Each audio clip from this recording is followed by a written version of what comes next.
Ashamaa harka fuunee jaallatamtootaa fi kabajamtoota keenya akkasuma warri YouTube channel kanaaf haarii adda akka subscribe godhan YouTube channel keenya channel ko happicha barumsa garaagaraa achi jala ni argattu.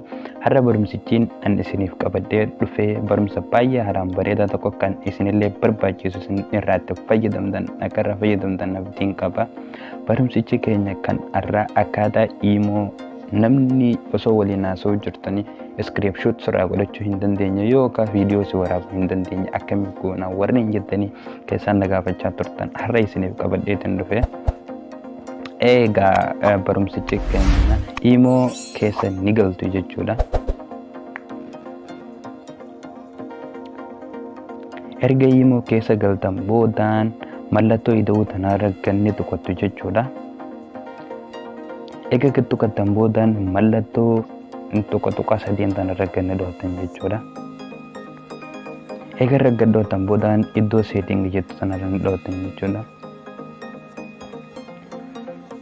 Okay, egaa setting irra dootan boodaan profile teetu tanarratti hidhootan jechuudha isii tana.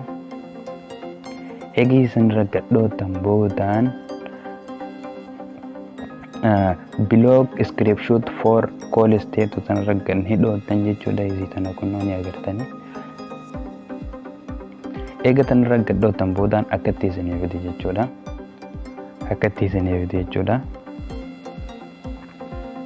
Kanatti isinii fida.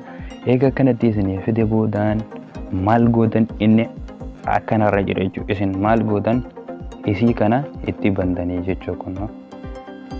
Isii tana ni banattu jechuudha. Egaa banattan boodaan irraa deebitanii akka namni screenshot godhuu hin danda'u jechuudha. Viidiyoolee si waraabuu hin danda'u akka irraa fayyadamtan abdiin qaba. Assalaamu alaikum warahmatullahi wabarakatuh.